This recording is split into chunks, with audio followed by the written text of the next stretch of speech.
Tonight, welcome back to the channel. Before we settle in, take a slow breath, loosen your shoulders, and let the day start fading behind you. Wherever you are listening from, whether it is late at night, early morning, or somewhere in between, this is your time to unplug and drift through a quieter corner of history. Tonight, we are beginning at the very start of humanity's long, strange relationship with fermented drink. Not in a royal banquet, not in a grand empire, and not with kings or philosophers, but with something much humbler, a forgotten jar in a quiet hut thousands of years ago. Long before writing, before cities, before even the idea of civilization, people were experimenting with food, crops, and survival. They did not have recipes or chemistry. They had instinct, improvisation, and luck. And somewhere in that world, our ancestors stumbled into one of the most enduring traditions on Earth. Let us go back roughly 9,000 years to Neolithic China around 7000 BCE. Humanity at this time had already discovered fire, basic agriculture, pottery, and the rhythms of planting and harvesting. But everyday life was still unpredictable. Weather shifted without warning. Crops succeeded or failed. Families stored what they could, rice in woven baskets, honey in small pots, fruits gathered from forests, and grains drying near the hearth. Clay vessels became a crucial technology. They kept food safe, held precious water, and made it possible to store harvests through winter or drought. But pottery also did something unexpected. It created the perfect environment for fermentation. Imagine a small, early farming village. The air smells of cooked rice, damp earth, and wood smoke. Outside, fields of millet and rice ripple in the wind. Inside a simple hut, on a quiet afternoon, a pot sits untouched. Maybe someone stored leftover rice with bits of fruit and honey. Maybe it was forgotten after a meal. Or maybe it was set aside without a lid, the way we might leave a bowl on a counter without thinking. Over time, natural yeast in the air, microbes floating everywhere, invisible and uninvited, settled onto the sugars inside that pot. Days passed. The mixture began to bubble, changing texture, scent, and taste. No one planned it. Nature simply did what nature does. At some point, someone lifted the lid and inspected this strange transformation. The smell would have been sharp yet sweet, unfamiliar yet interesting. Early humans were curious and observant. They tasted plants, experimented with roots, learned which berries helped and which harmed. Curiosity and survival were constant companions. And so, whether out of hunger, boredom, or an adventurous spirit, someone took a sip, then another. And in that moment, a new chapter in human culture began. What followed was not a party, not celebration, and not excess. It was discovery. The first experience of fermentation probably felt like warmth spreading through the body and a surprising lightness in the mind. It made worries shrink, muscles relax, and thoughts drift. For people whose days were dominated by labor, danger, and effort, this sensation must have felt almost magical. It did not matter that no one understood yeast, sugar conversion, or biochemistry. What mattered was the result. For a little while, the world felt softer, safer, and strangely peaceful. From there, the behavior repeated. Not accidentally, but intentionally. They experimented with different combinations: rice, fruits, berries, grains, honey, whatever grew nearby. Clay jars became tools not just for storage, but for transformation. Over generations, patterns emerged. Certain mixtures worked better, certain temperatures helped, certain ingredients spoiled less. Slowly, a craft was born. Archaeological discoveries from places like Jiahu in Hunan province support this story. Pottery shards from that site still hold microscopic traces of a fermented blend of rice, honey, and fruit, suggesting the earliest known recipe for alcohol. It was not a refined drink or a social ritual yet, but it was clearly repeated, not random. That means people learned, adapted, and passed knowledge forward. One generation brewed better than the one before. One village shared techniques with another. Little by little, What started as an accident became tradition. But this discovery did more than produce a drink. It changed social patterns. People began gathering around shared pots. They talked more. They rested together at the end of difficult days. Fermented drink became a spark for connection. It turned meals into moments and households into communities. In a world without writing, these shared evenings helped pass down stories, lessons, songs, and memories. Fermentation, in this sense, became a social technology long before it became a culinary one. It also served practical benefits. Fermented liquid lasted longer than plain water and resisted spoilage. It provided calories, vitamins, and safer hydration at times when clean water was far from guaranteed. So this mysterious new drink was not only comforting, but useful. It kept people alive, bonded communities, and gave early humans something to look forward to at the end of weary days. As agriculture expanded, so did fermentation. Once humans learned to grow more than they immediately needed, stored grain and fruit created surpluses, and surplus demanded preservation. Fermentation answered that need. What began as an accident became a perfect pairing with farming itself. Wherever agriculture spread, fermentation followed close behind. So when we talk about the first drinkers, we are not talking about indulgence. We are talking about pioneers of curiosity who uncovered, through trial and error, a process that would shape economies, rituals, medicine, feasts, and daily life for thousands of years to come. A clay jar left alone in a quiet hut unknowingly set the stage for beer in Mesopotamia, wine in the Mediterranean, rice brews in East Asia, honey mead in the north, and celebratory drinking customs across nearly every civilization on Earth. That is where our story begins, not with kings or temples, but with a forgotten jar, a curious sip, and a discovery that humans chose to repeat for the rest of history. Tonight, we will follow that path from accidental ferment to global tradition, but for now, remember this, some of humanity's biggest cultural forces were born not from grand intention, but from simple curiosity and the quiet workings of time. And so our story drifts forward, centuries passing like slow river water, until we arrive in the land historians often call the cradle of civilization, Mesopotamia. Here, between the Tigris and Euphrates rivers, humanity built some of its first cities, carved its first written records, and shaped laws, temples, and trade networks. Yet among all those achievements, there is a quieter detail that reveals what daily life felt like. In this place where civilization took its early steps, people chose to brew beer before they learned to bake bread. Picture a sunrise in ancient Sumer roughly 5,000 years ago. The air is cool before the desert heat rises. Farmers guide cattle across soft soil while irrigation canals glimmer in the morning light. In the shadow of a mud brick temple, the smell of grain hangs in the air. Barley is everywhere, carried in baskets, dried on mats, stored in jars. It is the foundation of life.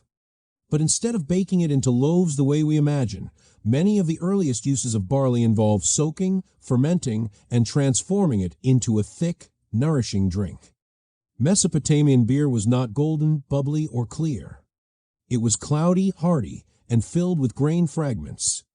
More like drinkable porridge than a modern beverage. But in a world where food security was fragile, this drink made perfect sense. It delivered calories, hydration, and nutrients all at once. It was both meal and medicine, comfort and routine. Across the city of Uruk or Lagash, people gathered around large clay vessels to sip this brew through long reed straws. These were not private cups or individual servings. They were shared jars, shared moments, shared rituals. When a pot was placed at the center of a table, everyone leaned in. Conversation slowed. Voices softened.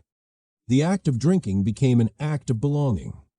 A family, a work crew, or a circle of friends all sipping from the same vessel, this was community in its simplest form. But beer in Mesopotamia was more than just a daily drink. It was an economic pillar. Workers were paid in rations of beer, recorded carefully on clay tablets by temple scribes. These tablets, still readable today, show symbols of jugs and bowls next to names and numbers. When someone completed a task digging a canal hauling clay, harvesting grain, their reward was not coins, not bread, but measures of beer. It was a currency of nourishment. Even more telling is the spiritual role beer played here. The Sumerians honored a goddess of brewing, Ninkasi, and recited a hymn in her name. The hymn itself doubled as a recipe, outlining how grains should be soaked, baked, fermented, and blessed. In this culture, beer was not a side note. It was a gift worthy of the divine. Temples brewed on a large scale, supplying both rituals and daily needs. Pouring a drink was not only for refreshment, it was an offering, a bridge between humans and the gods they worshipped. Why did this drink become so central? The answer is surprisingly practical. Water from rivers and canals, though abundant, was not always clean. Without modern sanitation, clear water could still bring sickness. But the brewing process, soaking, heating, fermenting, removed many of those dangers. In other words, drinking beer was safer than drinking water. So when a parent handed a child a bowl of this thick, mild brew, they were not being careless. They were being protective. Beer kept families alive, workers hydrated, and cities functioning. Imagine an ordinary evening near the ziggurat of Uar. The sun is low, fires are lit, and music from a clay flute drifts through the streets. A group of laborers unwind after a long shift on a building site. They sit on woven mats, dipping their straws into a shared pot. They are not celebrating anything in particular. They're simply restoring themselves, sip by sip, after a long day of dust and heat. This was the rhythm of life. And as cities grew larger, beer helped hold them together. Grain was taxed, stored, redistributed, and brewed through temple systems that acted as both government and warehouse. Beer storage meant security. If harvests went poorly, a stock of fermented grain could still carry a city through hard seasons. This simple drink supported a complex society. There is also a more human layer to this story. Beer gave people a way to mark time. Morning beer for workers. Midday beer to cool the body.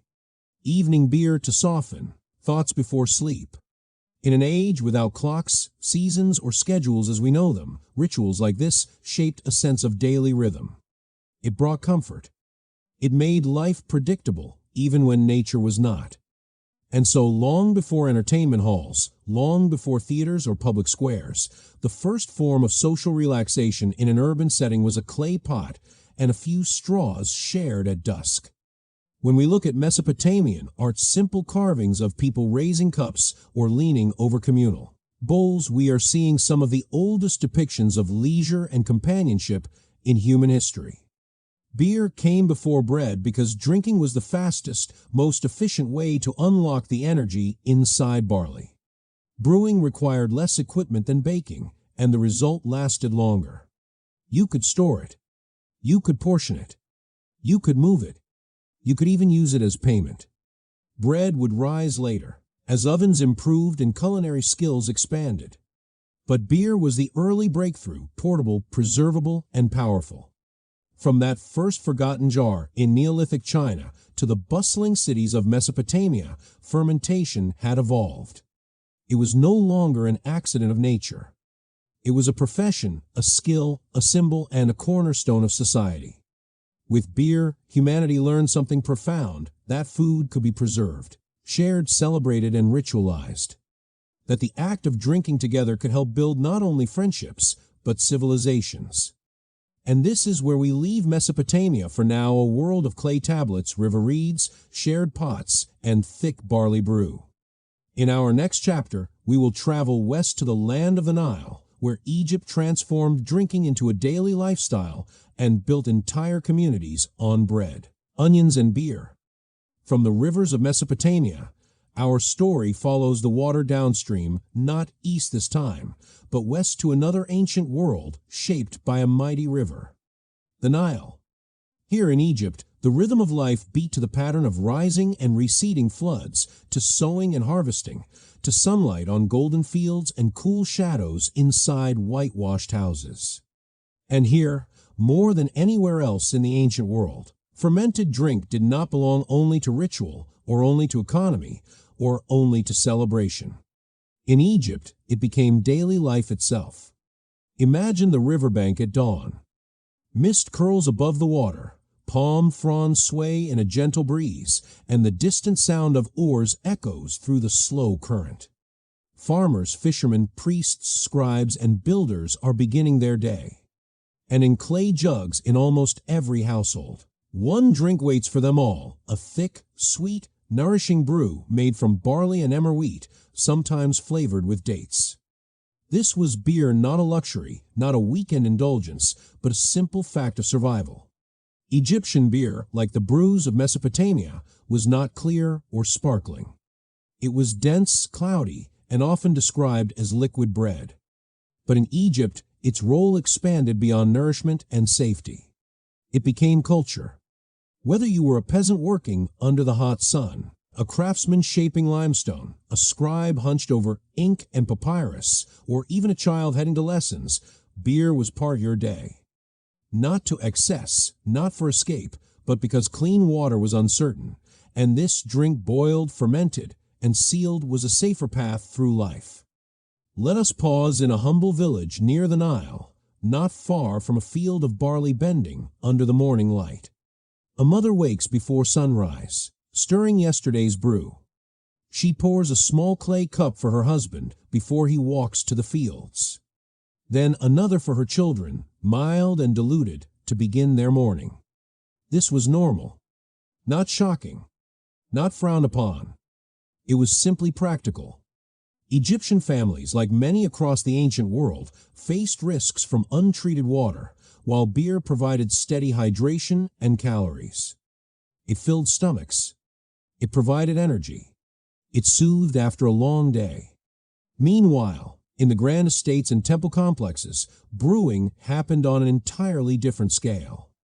Large workshops, staffed by workers and supervised by temple officials, produced beer in vast quantities. Not just for ceremonies, but for wages, festivals, offerings, and daily rations. The connection between faith, economy, and nourishment became so intertwined that removing beer from Egyptian life would have been like removing bricks from their temples. Everything would collapse. Even the workers who built the Great Pyramids, contrary to old myths about enslaved labor, received wages that included regular portions of beer. Between hauling stones, carving blocks, and shaping ramps, laborers consumed liters each day to stay nourished and hydrated under the desert sun. Bread, onions, and beer formed a working-class trinity of survival. These rations, carefully measured and distributed, ensured that Egypt's greatest monuments were raised not only by muscle and engineering, but by a steady stream of fermenting grain. Now step inside an Egyptian household during preparation. Barley loaves are baked once not for eating, but to be crumbled back into water to start fermentation.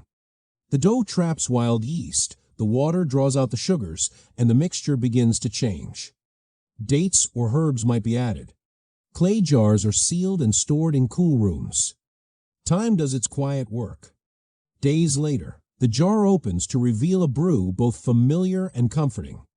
A taste that links generations. But beyond homes and work sites, beer threaded itself through Egyptian spirituality. Temples brewed for festivals and rituals. Offerings to gods and goddesses often included jars of beer placed carefully beside bread, flowers, or incense. In celebrations honoring Hathor, for instance, beer played a central part in joyful gatherings where music, dance, and gratitude connected people to the divine. The gods of Egypt were not distant concepts. They walked beside daily life, and beer, humble, earthy, sweet, was a bridge between mortal and sacred. Even in death, beer accompanied Egyptians into the afterlife. Tomb paintings show servants bringing jugs to sustain spirits in eternity. Jars were sealed and buried, waiting for souls in the field of reeds, the Egyptian vision of paradise. where life continued in the best possible form. If you needed nourishment in life, you would surely need it in forever. This tells us something profound. In Egypt, beer symbolized continuity. The continuity of mornings, of work, of community, of faith, of memory, and of existence beyond bodily life. It was not a temporary pleasure. It was a thread that stitched a society together. And what of wine? Egypt knew it, but wine belonged to a different story.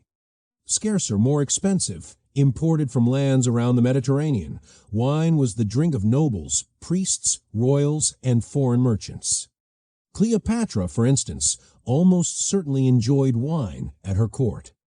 Amphorae found in tombs of elites speak to its symbolism refined, rare, and suited to those removed from manual labor.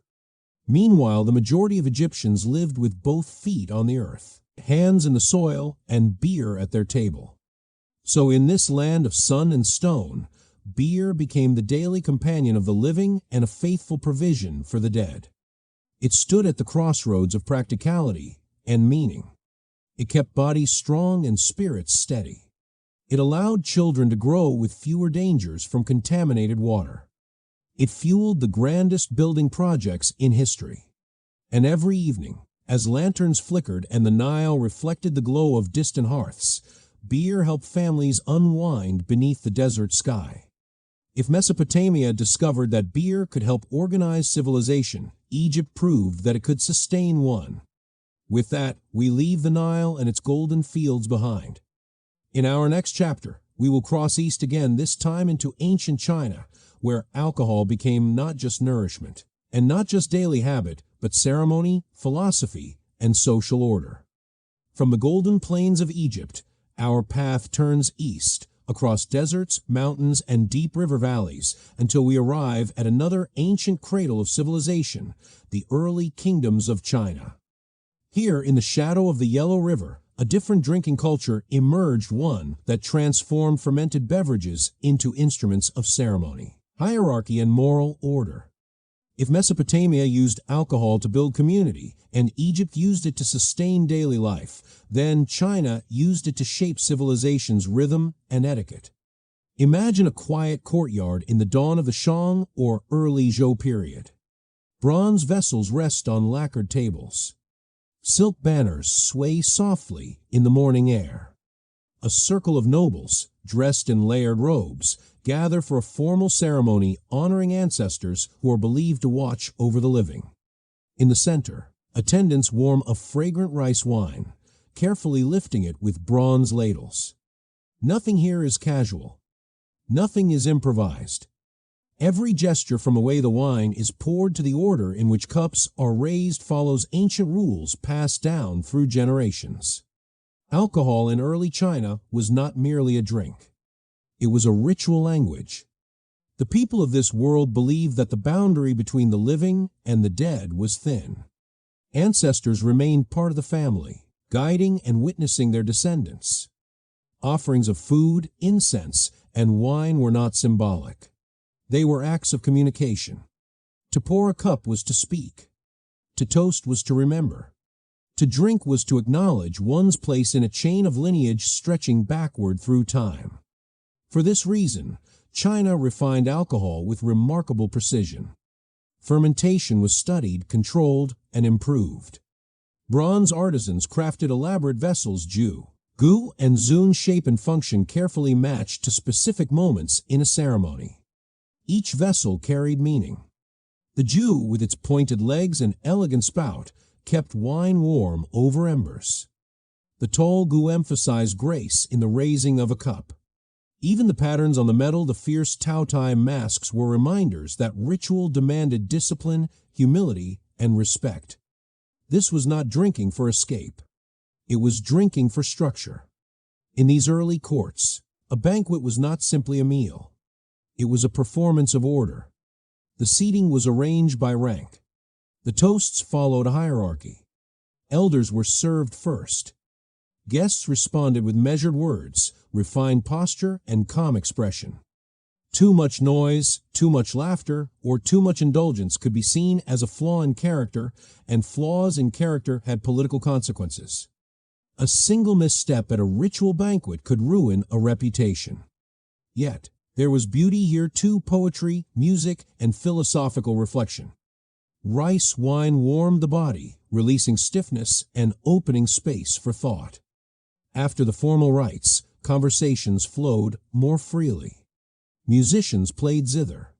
Poets recited new verses beneath lantern light. Scholars debated harmony, virtue, nature, and fate. In that gentle afterglow, wine became something like a companion to the mind. But even in these quieter hours, moderation was admired. Ancient Chinese texts often warned that excess drinking led to disorder not only in the body, but in society. A ruler who drank too heavily could lose clarity and weaken his state. A minister who abandoned restraint could lose dignity and influence. The message was simple: drink could lift the spirit, but it must never command it. In contrast to later cultures that celebrated unrestrained revelry, early China tied alcohol to responsibility. To see the difference, imagine a noble minister leaving a banquet after a long evening. He is not stumbling or shouting. Instead, he stands beneath a courtyard tree, hands clasped politely, bidding farewell to the host. He has had enough to soften the edges of thought, but not enough to lose control of it. This ideal elegance, without excess, would shape Chinese drinking culture for centuries. Over time, as philosophies like Confucianism and Taoism took deeper root, the role of alcohol expanded. For Confucian thinkers, ritual drinking reinforced respect, loyalty, and proper conduct. For Taoist poets and sages, wine sometimes served as a gentle loosener of the self, something that allowed intuition, imagination, and natural feeling to surface. In both cases, the cup had a purpose. Rice wine became present in weddings, harvests, peace agreements, birthday banquets, and ceremonies of mourning.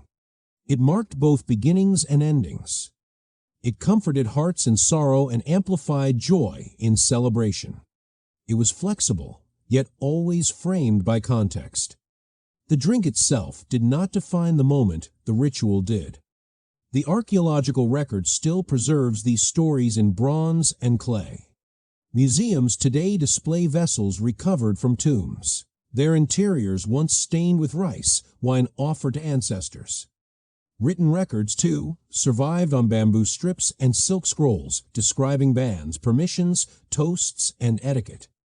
Through these traces, we see that alcohol in ancient China functioned almost like a social mirror reflecting values of respect, harmony, memory, and self-discipline. So unlike Egypt's everyday cups or Mesopotamia's communal bowls, China elevated drinking into an art of balance. A sip was never just a sip. It was a gesture, a signal, and a vow to maintain order within oneself and within society. And with that, our journey through the ancient world continues. We leave behind the bronze vessels cooling in a silent courtyard and travel west again to the lands of myths and theater, where Greece transformed drinking into philosophy, storytelling, and spirited debate. From the bronze vessels of ancient China, our path now bends west once more, carried across mountains and quiet seas, until we reach a land of marble hills and silver olive groves. Greece. Here, for the first time in our journey, alcohol becomes something more than sustenance, more than ritual, and more than community fuel. In Greece, wine becomes conversation. It becomes theater. It becomes philosophy, reflection, and the gentle expansion of the mind. Picture a warm evening in classical Athens. The sun has slipped behind terracotta rooftops, and oil lamps glow through doorways along narrow stone streets. Inside a private home, a small group of guests recline on cushions around a low table. At the center rests a large mixing bowl called a crater. Wine has been poured but not yet served. A host calm, deliberate, dilutes it with cool water. This step is essential.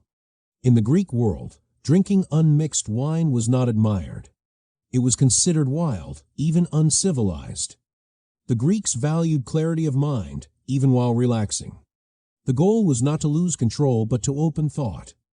The gathering is called a symposium, a word that literally means drinking together. But drinking is only half the meaning. The other half is conversation structured, thoughtful conversation. Each guest receives a cup only after the host has offered a toast. Then, slowly, carefully, voices rise in a rhythm of discussion, storytelling, and gentle debate. Topics wander through poetry, love, music, virtue, memory, and sometimes laughter. There is no hurry. Wine moves the evening forward, but never too quickly. It loosens speech, softens sharp edges, and allows ideas to flow like warm breeze through an open courtyard. Imagine a thinker such as Socrates present at such a gathering. He listens first. He asks questions second. He challenges, but without anger. He invites people not to argue, but to uncover themselves. Wine, in this context, does not cloud the mind. Instead, it lowers defenses just enough for honesty to breathe. That is the Greek ideal: balance, proportion, harmony. This harmony extended into myth as well. The Greeks, who loved personifying forces of nature and emotion, imagined a god who embodied the shifting boundary between order and release: Dionysus, the god of wine, festivity, and ecstatic celebration. Yet even Dionysus was not pure chaos. His stories warn that joy without measure leads to downfall, while joy with balance leads to connection and creativity. In this way, myth and daily life reflected each other. The cup could bless or trouble. The line between the two was subtle, and it was culture, not instinct, that kept a person on the steadier path. Wine also flowed through Greek theater. Festivals in honor of Dionysus gave birth to tragedy and comedy, the two great masks of storytelling. On festival days, wine was consumed in moderation, songs echoed through outdoor theaters, and plays explored the whole range of human feeling: grief, hope, pride, foolishness, and fate. The Greeks understood something about the human heart. That emotion, when expressed communally, heals. Wine helped create that atmosphere of shared experience where audiences and actors felt united for a moment in time. But perhaps the most lasting Greek contribution to drinking culture was not performance or poetry, but structure. They built an entire etiquette around how wine should be shared: who pours, who toasts, in what order, and with what intention. The symposium had a leader called a symposiarch, whose job was to maintain balance. Too much conversation in one direction. The symposiarch redirected it. Too much silence. He lifted the energy. Too much wine for one guest. He stepped in, slowing the pace. In this way, wine became a tool of social design. The Greeks drank neither to forget nor to indulge, but to reveal and to connect. Let us step back for a moment and picture the scene more closely. A soft melody from a lyre drifts through the room. Someone recites a memory from youth. Another responds with a line from Homer. The lamps flicker on polished pottery. The night deepens. No one shouts. No one rushes. Cups are refilled in measured amounts, and minds wander through philosophy, guided not by impulse, but by curiosity. If Mesopotamian beer brought people to the same pot, Greek wine brought people to the same idea. Of course, not every gathering was so refined. Greece, like every society, had moments of excess. But those moments do not define the culture. What endures is the ideal, moderation as wisdom. The cup in Greek thought became a symbol of self-knowledge. One must know their limit. One must know their purpose for drinking. One must know the shape of their own heart. To drink without reflection was to betray both body and mind. Over time, this Greek approach influenced lands far beyond its borders. When later civilizations adopted wine, they often borrowed Greek language, Greek vessels, or Greek customs. The legacy of the symposium lived on in later salons, academies, and even modern dining tables, where people still gather to eat, sip, and speak about life. Though centuries have passed and cups have changed, the human desire to connect through conversation remains the same. Tonight, as we leave Greece, we carry forward a lesson that has echoed for more than 2,000 years. The value of balance. Wine may open the door, but wisdom chooses how far to walk through it. The Greeks remind us that ideas grow best not in silence or chaos, but in calm dialogue shared among equals under lamplight, with a cup raised thoughtfully, not carelessly, in hand. In our next chapter, we journey to Rome, where the philosophy of wine transforms into spectacle, politics, empire, and everyday habit. If Greece created art from drinking, Rome will industrialize it. From the soft music and thoughtful cups of the Greek Symposium, our journey now crosses the sea once more, carried westward toward a growing superpower. Rome. If Greece taught the world how to drink with balance, intention, and philosophy, Rome would take the same drink and scale it into an institution. Here, wine became not only a cultural symbol, but a system woven through daily routines. Military discipline, economic trade, political ceremony, and social identity. In the Roman world, wine did not sit at the edges of society. It became the bloodstream of an empire. Imagine entering Rome at its height. A sprawling city of marble facades, busy marketplaces, grand bathhouses, aqueducts, and crowded tenements. The sounds of carts, sandals, and distant conversation echo against towering stone walls. And in almost every corner, from villas overlooking the hills to taverns hidden in narrow alleys, wine is present. It is at breakfast, at banquets, at festivals, in legions on the frontier, and in quiet evening cups shared between friends. Rome democratized wine on a scale no previous civilization had attempted. But to understand Rome's relationship with wine, we must begin with one simple idea. The Romans believed wine was for everyone. Unlike in Egypt, where wine belonged mostly to elites, or in early Greece, where wine was reserved for structured gatherings, Rome spread wine across every social class. The wealthy drank refined varieties from distant provinces. The working poor sipped simpler, harsher blends from local taverns. Even enslaved workers and soldiers received regular wine rations. It became a unifying element in a society divided by rank and privilege. Rome had many hierarchies, but wine touched them all. Picture a Roman villa at dusk. Wealthy guests recline on couches, surrounded by frescoes and bronze lamps. Servants move quietly, pouring carefully aged wine into elegant cups. Musicians play gentle melodies while poets recite verses. Here, wine is luxury paired with conversation, music, and leisure. Now step outside into a busy Papina, a small Roman tavern in a crowded neighborhood.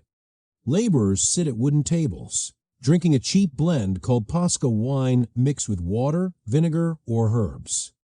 They talk about wages, weather, gossip, and daily frustrations. A simple drink, nothing refined, but warms the body after long hours of work. In a single city, two vastly different worlds share one ritual. And then beyond the city, imagine the Roman frontier. A cold military camp in the mountains of Gaul or the forests near the Rhine. Legionaries sit beside small fires after marching all day. Their shields rest nearby, and steam rises from wool cloaks drying in the night air. Each soldier receives a measured portion of wine, not for celebration, not for indulgence, but as part of discipline. Roman commanders believed that providing wine kept morale steady, reduced sickness, and reminded soldiers of their connection to home. In this context, wine became part of military structure, as essential as armor or rations. This is what made Rome different. The Greeks saw wine as a companion to thought. The Mesopotamians saw beer as nourishment. The Egyptians saw brewing as daily life. But Rome used wine as infrastructure. Wine also became an economic engine. Vast vineyards spread across Italy, Gaul, Hispania, and North Africa. Amphory large clay transport jars moved by the thousands across the Mediterranean. Ports, warehouses, and trade routes all carried the weight of the wine economy. Each harvest shaped fortunes. Each shipment tied provinces closer to the capital. Wine turned conquered, lands into productive partners, linked by commerce and shared habits. As long as vineyards thrived, the empire's trade network pulsed with life. But Rome's love for wine had another layer: politics. At banquets, leaders displayed generosity by offering rare vintages. Candidates won favor by sponsoring public feasts. Emperors used wine as a symbol of abundance and stability. A cup raised in a grand hall was more than a drink, it was a message. It said, "Rome is prosperous, Rome is generous, Rome endures." Even diplomacy drank from the same cup. When foreign envoys visited, shared wine smoothed tensions and opened dialogue. Of course, Rome, like all civilizations, wrestled with excess. Philosophers such as Seneca and Pliny the Elder warned against overindulgence. They believed that too much wine blurred discipline, the very quality Rome admired most. Yet even these critics did not reject wine itself, they rejected imbalance. In their eyes, the fault was not in the drink, but in the lack of self-control. So at its core, Roman wine culture can be understood through contrast. Refined villas versus crowded taverns. Rations in the army versus luxury in elite banquets. Philosophical warnings versus political celebrations. A drink for everyone, used in different ways. And yet, the thread is consistent. Wine helped hold the empire together. As night falls on our imagined Rome, lanterns flicker along streets, and the city slowly quiets. A final cup is poured in countless homes before sleep. Far from the capital, in distant provinces, the same ritual unfolds under different stars. The empire is vast, diverse, and complex, but this simple act repeats everywhere, tying millions of lives into a shared routine. Where the Greek cup inspired ideas, the Roman cup built systems. Wine became the empire's handshake, its habit, and its symbol. And from Rome, this habit would spread further still, shaping Europe for centuries to come. In our next chapter, we journey east again, this time to Persia, where poetry, paradox, and prohibition intertwine, creating one of history's most complex relationships with the cup. From the disciplined roads of Rome, our journey drifts east once more into a land of gardens, poetry, nightingales, and meticulous tradition. Persia. Here, wine did not settle into a single meaning. Instead, it became a tapestry of contradictions, praised in verse, restricted in law, cherished in secret, and remembered in longing. If Greece turned drinking into philosophy, and Rome turned it into infrastructure, Persia turned it into emotion. Imagine a courtyard in an ancient Persian city, perhaps in Persepolis, or later in Shiraz. A pool of still water reflects the moon. Cypress trees stand silent beside carved stone walls. Cushions are laid out near low tables, and a small group gathers beneath hanging lanterns. Their voices are soft, their laughter slow, and in the center sits a slender clay jug of wine. The aroma is sweet, touched by sun and soil. For now, the world outside the courtyard fades. Wine, in this moment, is not about power or ceremony or daily survival. It is about feeling. Persian poets, those quiet architects of a heart, turned wine into metaphor. To them, the cup could represent joy, truth, longing, surrender, or the fleeting nature of life itself. A sip was not just a sip, but a symbol. It meant embracing what is beautiful even when the world is uncertain. It meant choosing wonder over worry, even for just one night. Yet, at the same time, Persia also knew restraint, sometimes through cultural values, sometimes through religious rules, sometimes through royal decree. This created a unique tension. The poetic world and the political world never fully aligned. In poems, wine flowed freely. In courts and law codes, it often did not. But rather than destroy each other, the two forces, permission and prohibition, formed a strange harmony. One side gave shape, the other gave soul. To understand this duality, Picture two scenes. In the first, a formal banquet in the Achaemenid era. Nobles sit in orderly fashion. Servants move with precision. Wine is served in measured amounts, and everyone maintains dignity and posture. The drink here is controlled, elegant, a symbol of civilization. In the second scene, centuries later, a poet sits alone beside a lamp, writing verses that will outlive empires. Outside, rules restrict the cup. But on the page, wine flows. The poet lifts the unseen glass again and again, not for taste, but for inspiration. The cup becomes a symbol of inner freedom, the right to dream, to love, to feel, and to question. These two Persia's public restraint and private imagination coexisted for generations. And out of this coexistence came one of history's richest emotional literatures. In Persian storytelling, wine often appears alongside gardens, night skies, running fountains, and blooming flowers.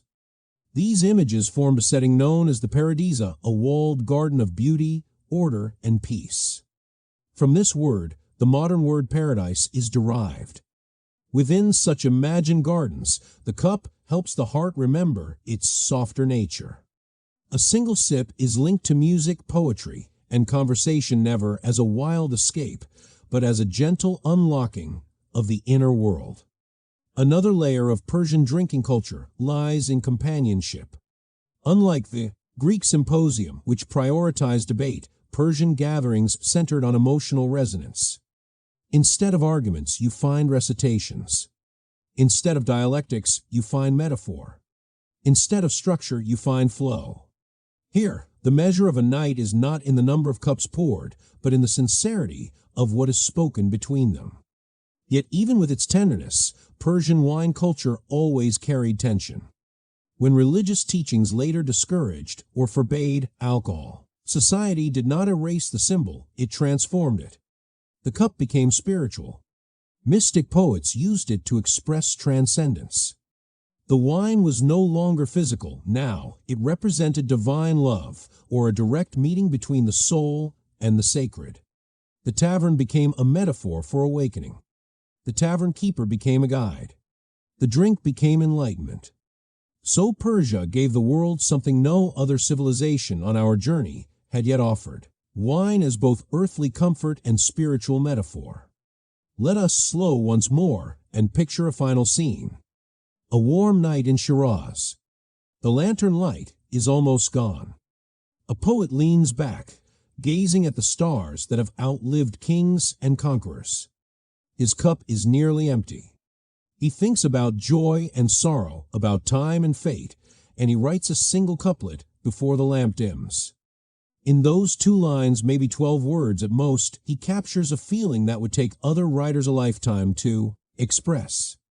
Across centuries, we read his words, and even without the cup in our hands, we understand the mood. Persia reminds us that drinking is more than a physical act. It is a reflection of longing, memory, beauty, and contradiction. A reminder that humans are emotional beings before they are logical ones.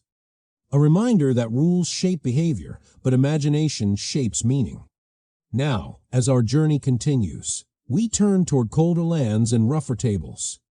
For in the next chapter, we will explore the northern tribes of Europe, Celts, Germans, and Norse, where alcohol did not flow in gardens or gold-lit courtyards, but in timber halls of roaring fires, winter winds, and unrestrained celebration. From the rose-scented gardens of Persia, our journey drifts northward into colder winds and wilder landscapes. Here, dense forests stretch to the horizon, mountains carve harsh silhouettes against gray skies, and winters linger long after the calendar begs them to end. This is Northern Europe, the world of Celts, Germans, and Norse. In this region, alcohol took on yet another identity. Not philosophy, not infrastructure, not ceremony, not law, but something entirely different: courage, togetherness, and endurance. Imagine a great timber hall in the far north, its roof heavy with snow. Inside, warmth and firelight flicker across carved wooden beams. Men and women gather shoulder to shoulder, cloaks steaming as ice melts from their boots. A long table stretches through the center of the room, laden with roasted meat, bread, and great horn-shaped cups. In those cups, glowing like captured sunlight, lies mead. Mead fermented honey mixed with water and sometimes herbs or berries was likely one of the oldest drinks in this region, favored long before wine ever reached northern shores. To the people of these lands, honey was rare and precious, and anything born from it was a gift. As the golden liquid passed from hand to hand, voices rose, laughter echoed, and songs of ancestors filled the smoky hall. In this world, drinking was not a quiet, thoughtful ritual. It was a celebration of survival. Where Greece valued thoughtful moderation, and China prized ritual order, the northern tribes embraced emotion, instinct, and weathered spirit. For them, life demanded resilience. Storms took ships. Winters took livestock. Raids and hardship were part of the rhythm of existence. In such a world, alcohol became a warm shield against the cold not just of climate, but of circumstance. A cup did not invite contemplation so much as connection. Picture a Celtic chieftain raising a large wooden cup, toasting warriors after a victorious defense of their homeland. The mead is thick and aromatic, flavored with local herbs. Around him, his people shout words of praise and loyalty. The drink flows as freely as the stories, and every retelling of bravery grows just a little more dramatic beneath the hall's smoky rafters. Mead, in this context, stitched community together. It reinforced identity, memory, and belonging. Now step into a Germanic village, deep in a pine forest. Snow drifts against the longhouse, and wind howls through the trees. Inside, a family shares a simpler drink, ale made from barley, darker and earthier than mead. This ale is not reserved for celebration alone. It is a daily comfort, a way to endure long winters and long workdays. A cup is passed, then another, as stories travel from one generation to the next. The ale warms the body, but the real warmth comes from voices shared in dim firelight. And then, further north still, imagine a Norse hall on the coast of Scandinavia. Waves crash against rocky shores, and shielded warriors gather after a long voyage. Their hall is lit by torches' bright points in a world of long darkness. Here, mead and ale are tied to courage. Before battles, a shared drink is a promise of unity, whatever comes next. No one faces it alone. After battles, the cup becomes remembrance, a way to honor those who did not return. In this region, alcohol becomes a bridge between hardship and hope. One thing stands out as we observe these northern cultures: fellowship mattered more than refinement. Drinking was not about fine etiquette or elegant vessels. It was about shared breath, shared warmth, and shared purpose. In lands where survival depended on loyalty and cooperation, any act that strengthened bonds was sacred in its own way. Another difference is storytelling.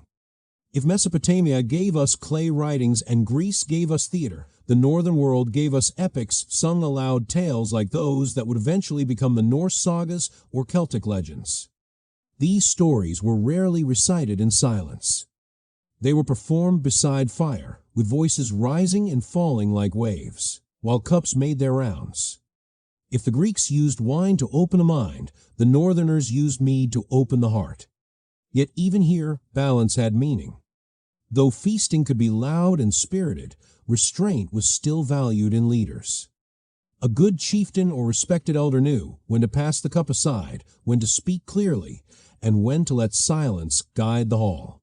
In that way, discipline and indulgence existed side by side, like winter and spring opposites that defined each other. And so, in this colder world, alcohol became a companion to endurance. Not an escape, not a philosophical instrument, but a simple source of warmth, solidarity, and emotional strength.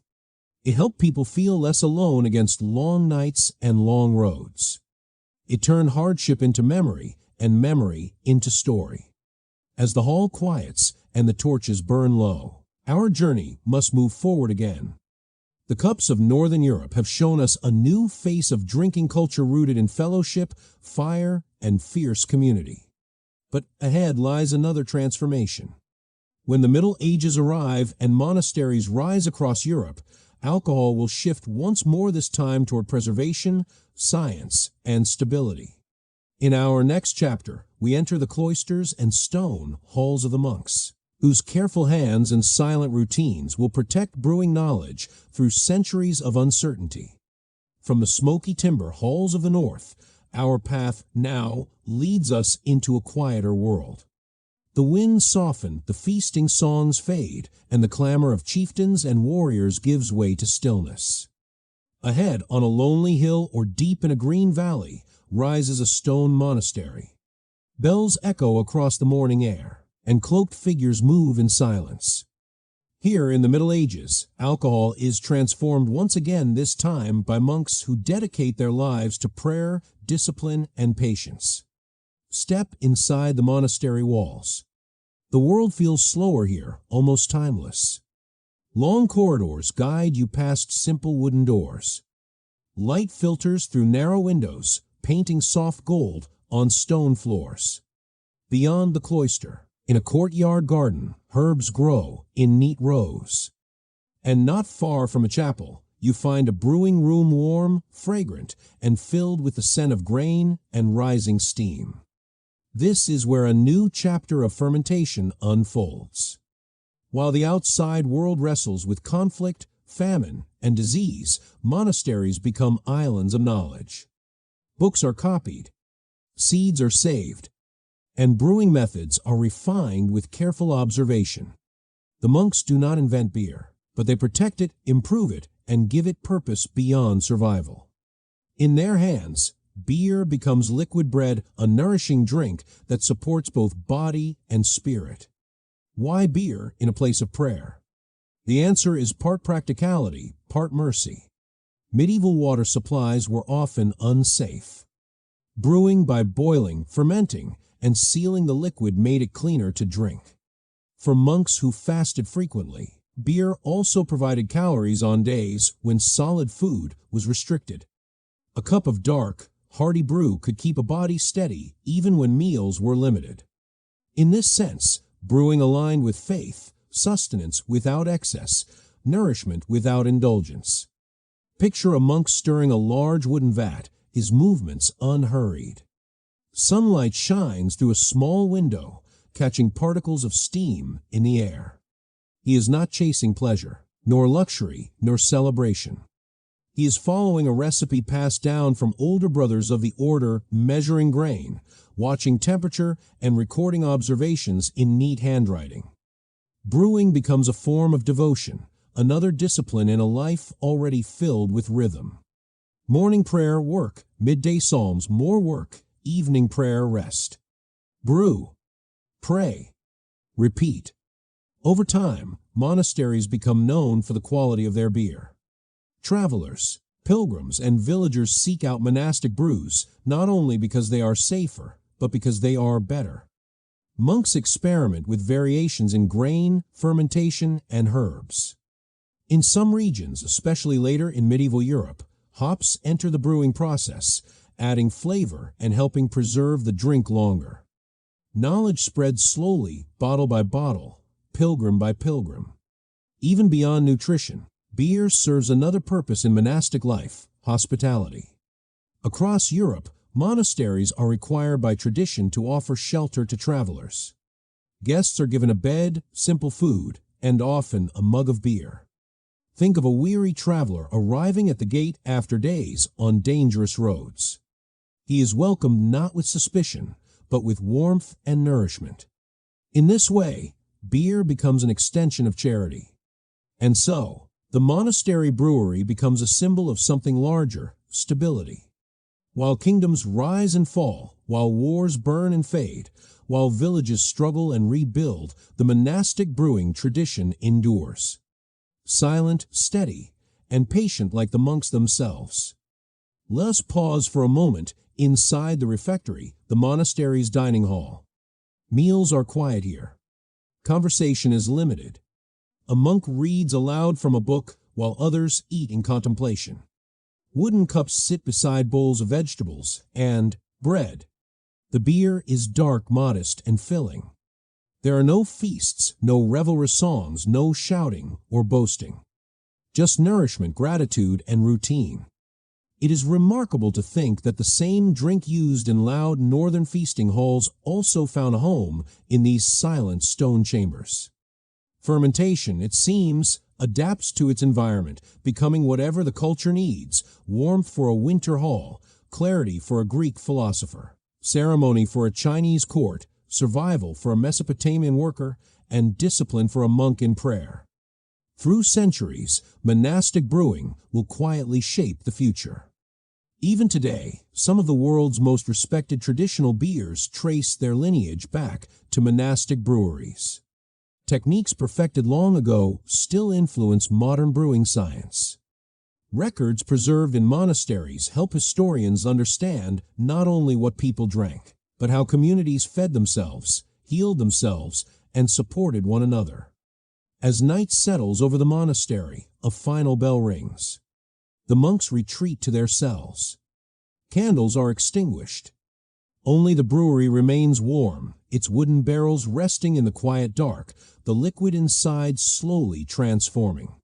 Time and yeast continue their invisible work through the night. Tomorrow, prayers will begin again, and so will the brewing. With that, we leave the cloister halls behind and continue our journey. Ahead lies a world beyond monastery walls, the medieval towns, markets, and taverns where ordinary people gather once more. There, alcohol becomes something different again, not ritual, not survival, not philosophy, but community, conversation, and the beginning of public life as we recognize it today.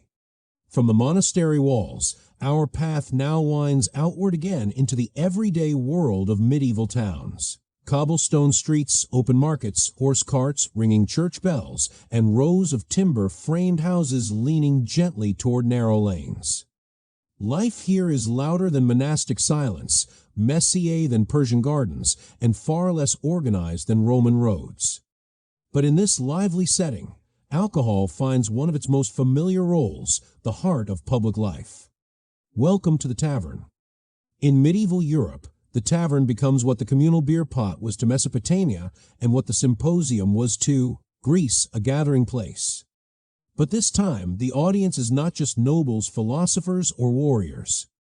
Is everyone travelers, farmers, blacksmiths, bakers, shepherds, merchants, apprentices, storytellers, and strangers passing through? The tavern doorway is a doorway into community itself. Picture a small wooden building beside a muddy street. A painted sign hangs above the door, perhaps bearing the image of an animal, a plant, or a mug, symbols for people who cannot read. Through the doorway, a warm glow flickers. Inside, the air smells of wood smoke, bread, and ale. Benches line long tables. Straw covers the floor. A simple hearth crackles at one end of the room. Cups and jugs sit ready. Laughter rises and falls like waves upon a quiet bay. Here, ale and wine serve a new purpose. They are no longer reserved for ritual, duty, or ceremony. They become the backdrop of everyday human connection. A cup of ale is shared after a day's labor. A traveler trades a story for a drink. A shopkeeper vents about taxes. A farmer listens, nods, and adds a story of his own. The tavern becomes a soft cushion against the weight of ordinary life. And although it may seem informal, the tavern plays an important role in history. This is where news is traded long before newspapers, where disputes are aired long before courts intervene, where ideas can spread farther and faster than any official decree. In quiet monasteries, knowledge is preserved, but in taverns, knowledge travels. Imagine an evening in a medieval English alehouse. A group of villagers gather at the end of a long day. They drink from wooden mugs, leaning in close to hear one another over the bursts of laughter and song. Someone begins a local ballad. Others join in. The tavern keeper, or alewife in many cases, moves between tables, pouring fresh servings. Her work is hard but respected. In fact, many brewing and tavern businesses are operated by women during this period, adding another layer to the story of alcohol in society. Some of these alewives become well-known figures, practical, independent, and deeply connected to community life. In this setting, alcohol becomes more than sustenance or symbolism. It becomes social glue. The tavern offers something the medieval world lacks in many other places: a public space that does not belong to the church, the lord, or the crown. A space where people can relax, exchange ideas, and feel briefly equal. Of course, taverns also create tensions. Authorities worry that too much open conversation could stir unrest. Church leaders sometimes warn that idleness and drink can lead people away from virtue.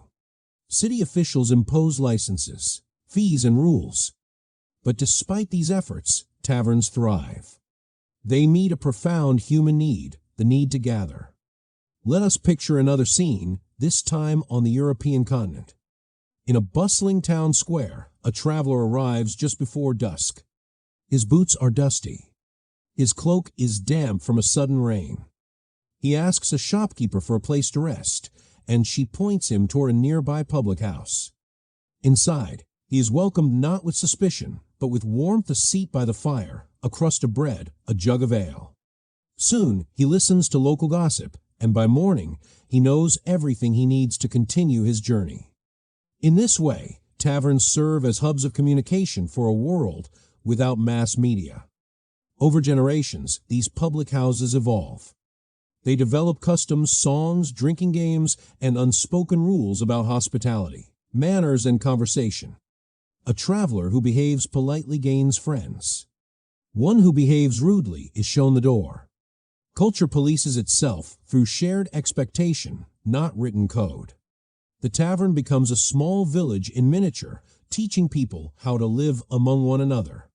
And there is something soothing in this environment. Even today, many people find comfort in shared spaces: cafes, tea houses, pubs where the drink is secondary to the company. In medieval Europe, this instinct begins to take recognizable shape. The tavern becomes a place where people are not alone, where burdens feel lighter, where songs soften the edges of cold evenings. As candles burn low and footsteps fade on the street outside, the tavern keeper sweeps the floor. The embers glow in the hearth. A few wooden cups remain on the long tables, left behind by early sleepers or late storytellers. Tomorrow, the cycle will return. More travelers will arrive. More locals will gather. More voices will blend in the warm, low music of ordinary lives. From this modest beginning, a culture of public drinking spaces will continue to evolve into coffee houses, inns, pubs, salons, and eventually the modern bar, each with its own flavor and meaning. But the medieval tavern leaves the first lasting imprint, a space where drink and dialogue belong to everyone. As we leave this cozy room behind, our journey continues into the age of exploration and global trade. Ahead lies a world where ships, spices, sugar, and spirits will transform alcohol, again turning local drinks into global commodities, for better and for worse. From the warm glow of the medieval tavern, our journey moves forward into a changing world. Europe is awakening from the Middle Ages, influenced by new curiosity, new ambition, and new horizons. Maps begin to expand. Ships grow larger, braver, and more numerous. Trade routes stretch across oceans.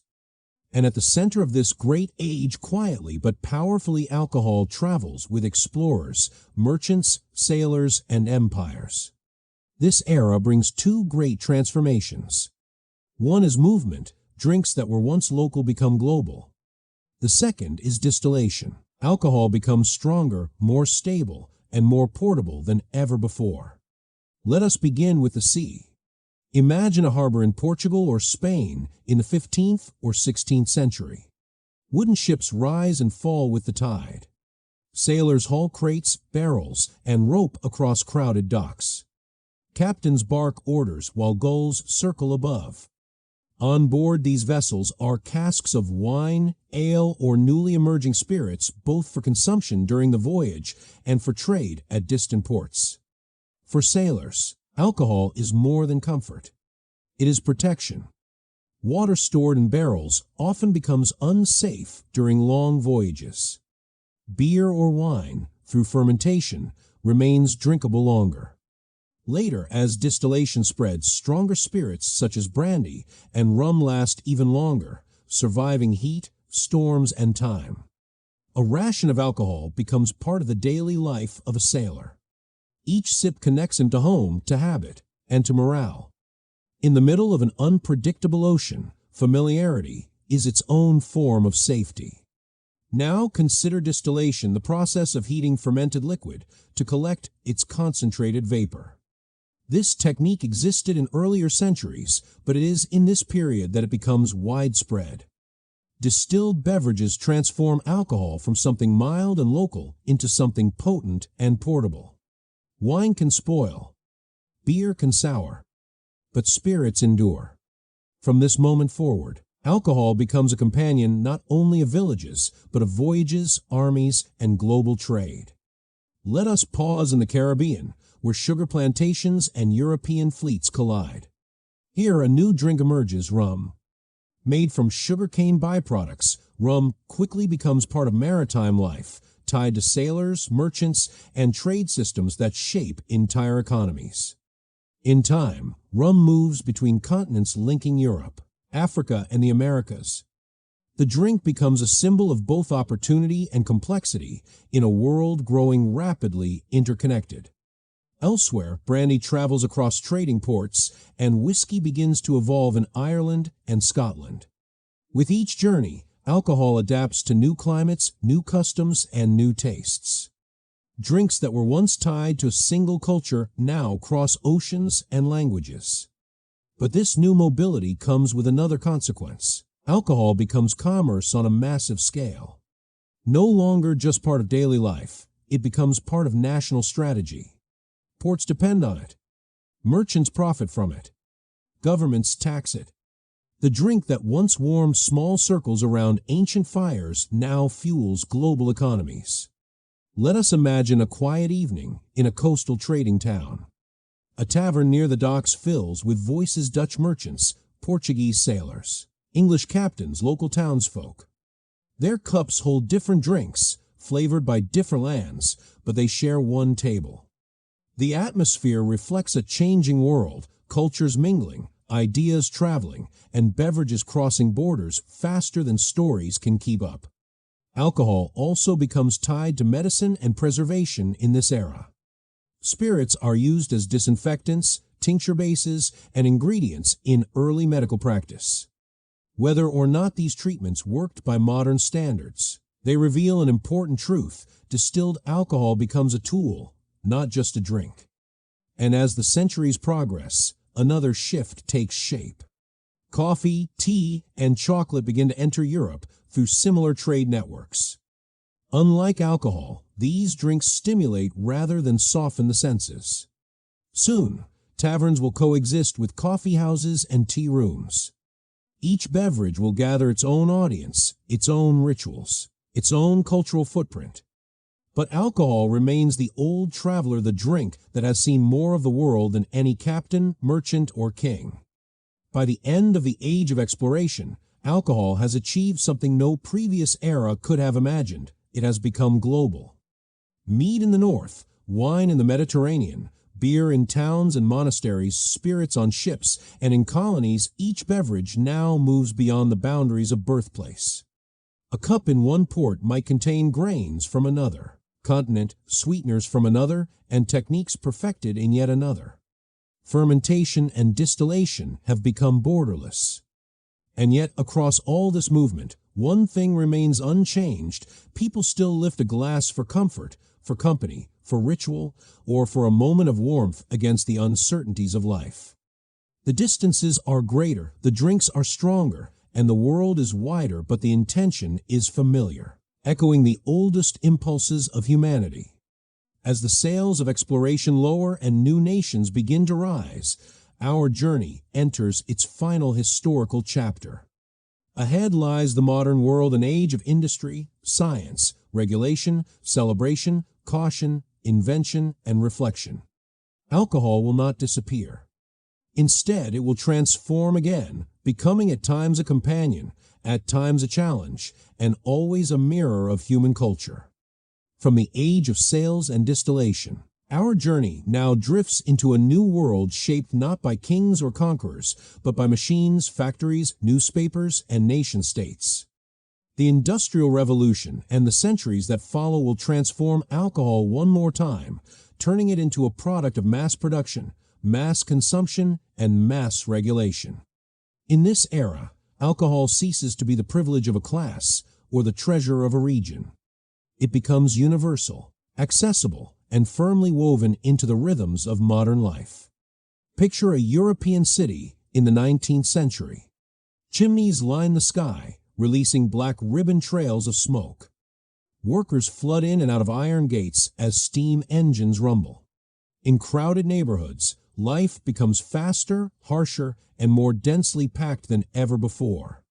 In this urban environment, beer and spirits find a new role no longer as sacred ritual or poetic symbol, but as a form of relief at the end of long industrial days. Breweries grow larger. Distilleries multiply. Railroads replace ships as the fastest veins of distribution. A drink that once took months to travel by sea now arrives in days. What began in small village taverns now pours from taps in booming cities. Alcohol has entered the age of mass culture. But mass culture also brings mass consequence. As drinks become cheaper and easier to obtain, governments begin to step in. In earlier centuries, rulers taxed alcohol to fill royal treasuries. In the modern era, nations regulate it to guide public behavior and manage public health. Some countries create licensing laws. Others enforce closing hours. Debates grow louder. Is alcohol a cultural treasure or a social problem? A symbol of freedom or a source of harm? Out of this debate emerges a movement temperance. In Britain, America, and parts of Europe, groups call for moderation and later, outright prohibition. Meetings are held. Pamphlets are printed. Songs urge citizens to choose restraint over indulgence. For the first time in history, society asks itself not how to brew or trade alcohol, but whether to restrict it. This leads to one of the most dramatic experiments in modern drinking history, prohibition in the United States. Imagine America in the early 20th century. Bars close. Saloons shutter. Trade in. Alcohol is banned by law. But human habits do not vanish overnight. Instead, they go underground. Speakeasies' secret drinking spaces multiply behind unmarked doors. Homemade liquor circulates in whispered networks. Enforcement becomes a game of pursuit and disguise. The experiment ends after more than a decade, leaving behind a complicated legacy. Governments can ban a drink on paper, but not in the human heart. Meanwhile, other nations take a different approach. Rather than prohibition, they emphasize culture, establishing rules, customs, and etiquette around drinking. In some places, wine becomes a mealtime companion rather than a tool of escape. In others, beer halls and pubs evolve into traditional social spaces with their own codes of behavior. Diversity grows, and cultures take distinct identities through the cup. As the 20th century progresses, alcohol settles into its modern position, not a necessity, not a sacred object, but a cultural option.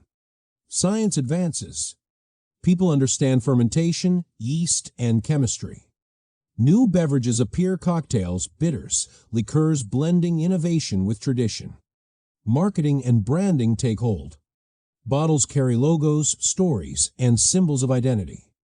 By the 21st century, alcohol has come full circle. It is social, like in Mesopotamia. It is ritual, like in China. It is philosophical, like in Greece. It is widespread, like in Rome. It is poetic, like in Persia. It is communal, like in Northern Europe. And it is technical, like in the monasteries. The modern world did not replace old drinking cultures, it layered them together. Step inside a wine bar in Italy, and you hear echoes of Greek balance. Sit in a German beer hall, and you feel traces of Norse fellowship. Visit a Japanese sake ceremony, and you witness ritual as old as the Yellow River. Walk into a British pub, and you enter the descendant of medieval taverns. Order a cocktail in New York or London, and you are drinking the legacy of alchemists, explorers, and distillers from centuries past.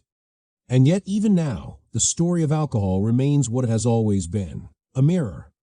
How people drink reflects who they are, what they value, what they fear, what they celebrate, and what they hope to escape. For some, a drink is connection. For others, it is comfort. For some, it is creativity. For others, caution. The cup has held all these meanings across time.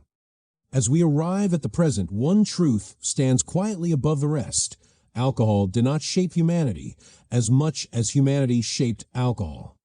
Each culture chose its own meaning. Each era wrote its own chapter. And from clay pots to oak barrels, from ship decks to quiet kitchens, the story continues. Our historical journey ends here, but the reflection does not. In the final segment of this script, we will step back, draw the lessons together, offer the closing message, and then proceed to your requested deliverables. And so, after traveling from prehistoric pottery jars through Greek symposiums, Roman banquets, Persian poetry gardens, Viking longhouses, monastery breweries, medieval taverns, and the age of global trade, we now return to ourselves, to the present moment, to the quiet room where you are listening right now. Across thousands of years, the story of alcohol has never really been about the drink itself. It has always been about us. Humans brewed to celebrate because life can be joyful. Humans brewed to forget because life can be heavy. Humans brewed to connect because life is easier when shared.